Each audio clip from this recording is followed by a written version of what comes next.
just watched 23 dead people walk out of an elevator. Their eyes were bleeding black fluid, and they moved through the office like they were hunting for something. That was 5 minutes ago. I'm locked in the stairwell, and I can hear them systematically checking every room, calling my name in perfect unison. Let me explain how I got here.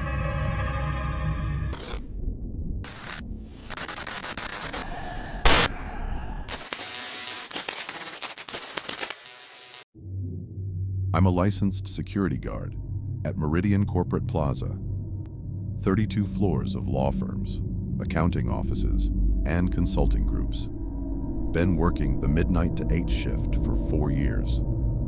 Standard gig. Monitor the security cameras. Do hourly building walks.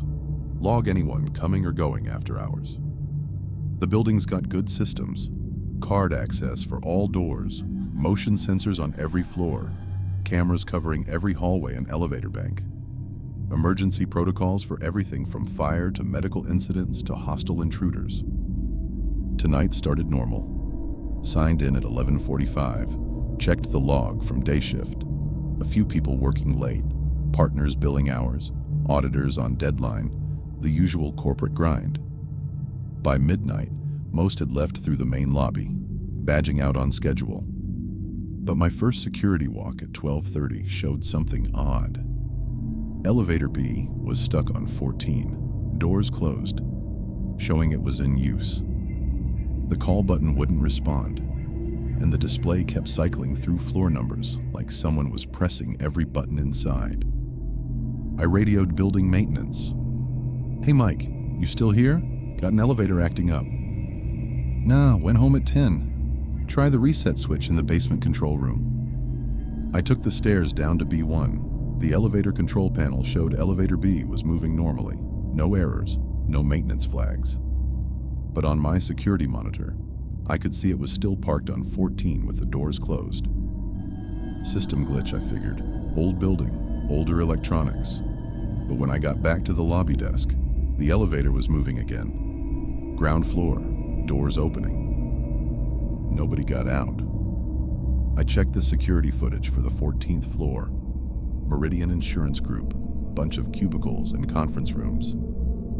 Everything looked normal on camera. Empty desks, darkened offices. Cleaning crew finished hours ago. But the elevator kept making trips. Up to 14, pause for exactly 90 seconds, back down to the lobby. Every 12 minutes, like clockwork. At 1:15 a.m., I decided to investigate. Took the stairs to 14.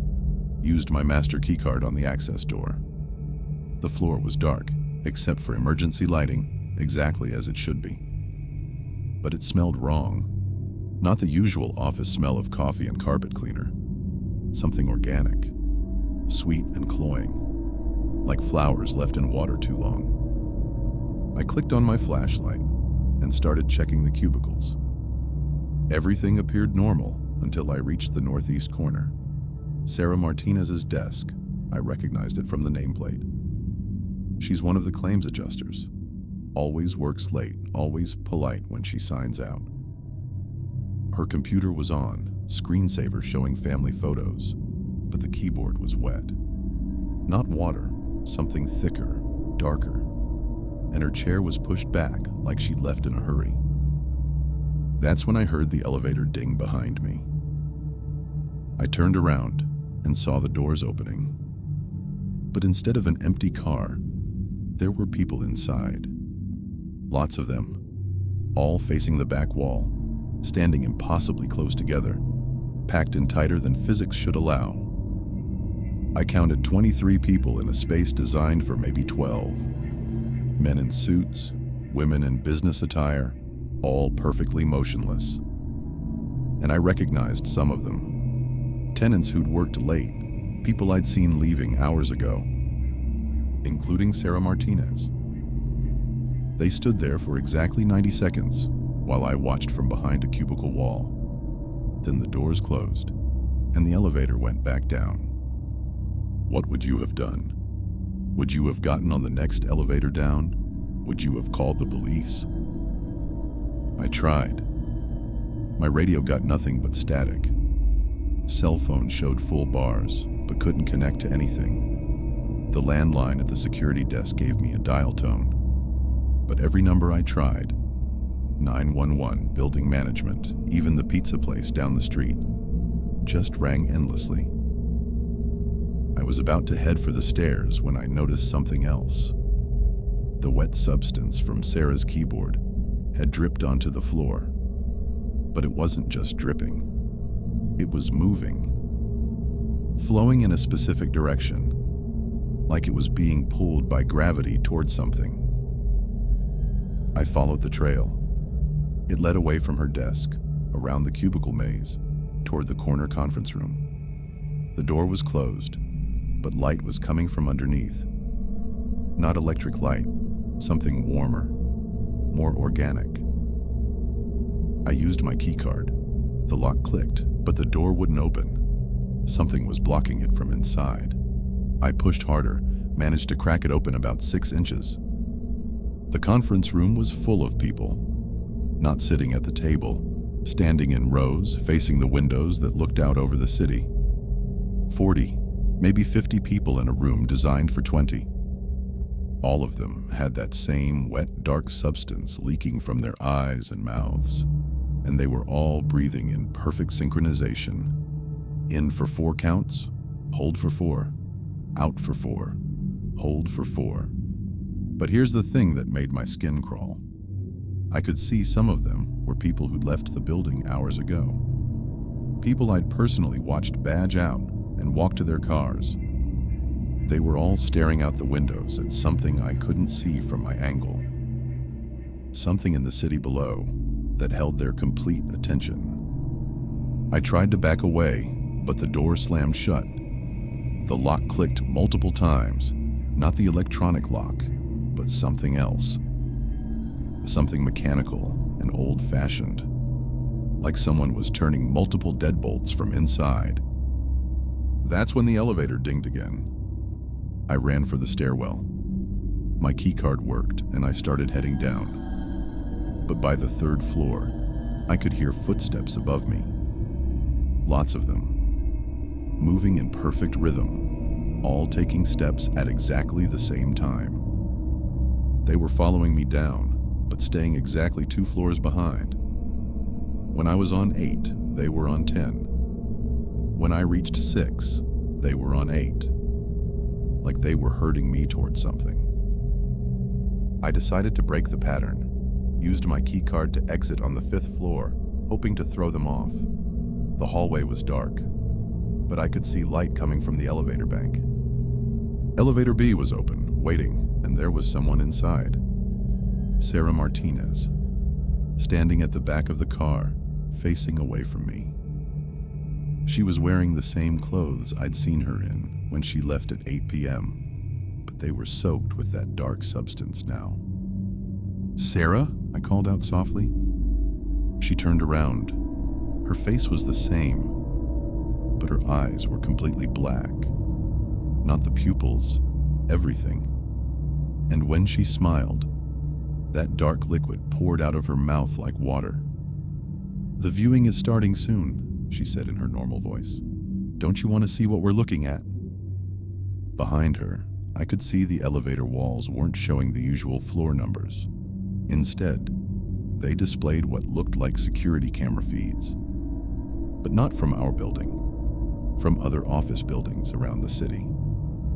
And in each feed, I could see conference rooms full of people, all standing and facing windows, all breathing in that same synchronized pattern. "How long has this been happening?" I asked.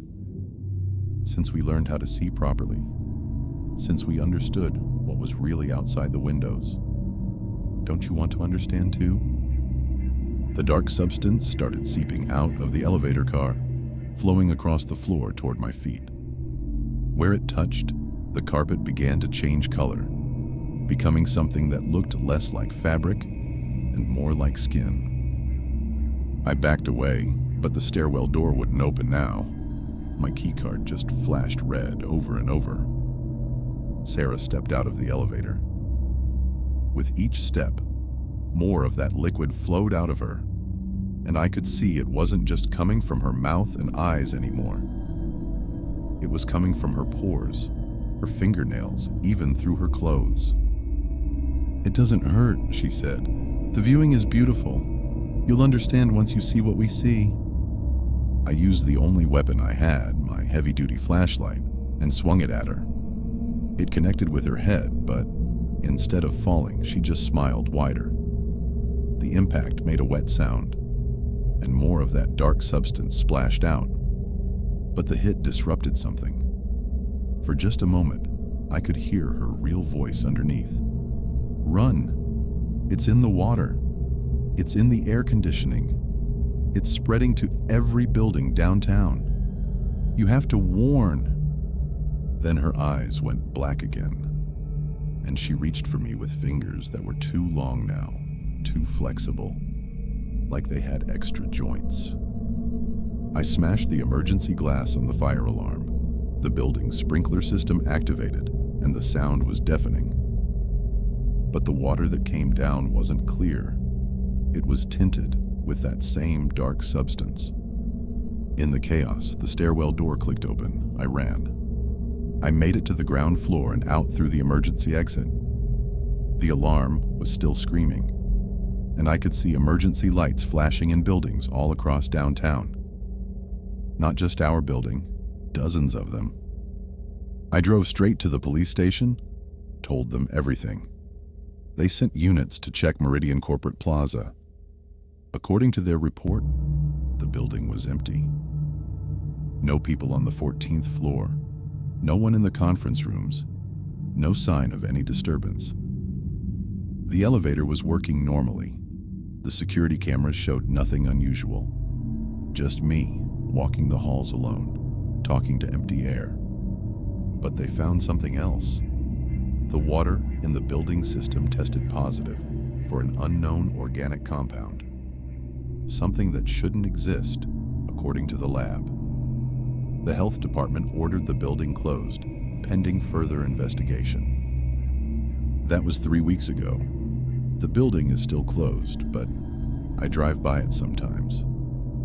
Late at night, I can see lights in the windows, and shadows moving in synchronized patterns, like people standing together, looking out at the city. Here's what really scares me. I've been getting calls from security guards at other buildings downtown. Same story. People working late who never leave. Elevators that move on their own. Conference rooms full of synchronized breathing.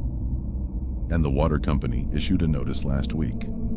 Something about unusual bacterial growth in the downtown district's supply lines. They're flushing the system, but the contamination keeps coming back. Yesterday, I got a text from Sarah's phone number. "The viewing is almost complete.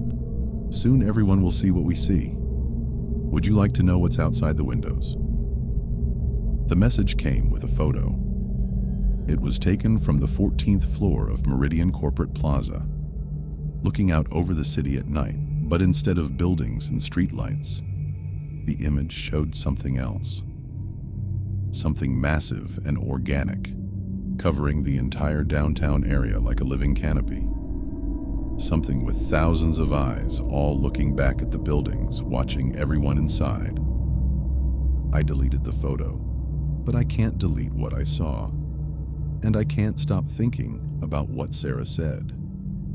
That it's spreading through the water, through the air conditioning systems that connect every office building in the city. Some nights I catch myself standing at my apartment window looking out at the city lights. And for just a moment, I think I can see it too. The thing that's been watching us from outside our windows all along. But I close the blinds before I can see too much, because I know that once you really see it, once you understand what's out there, you'll want to join the viewing. And you'll never want to stop looking.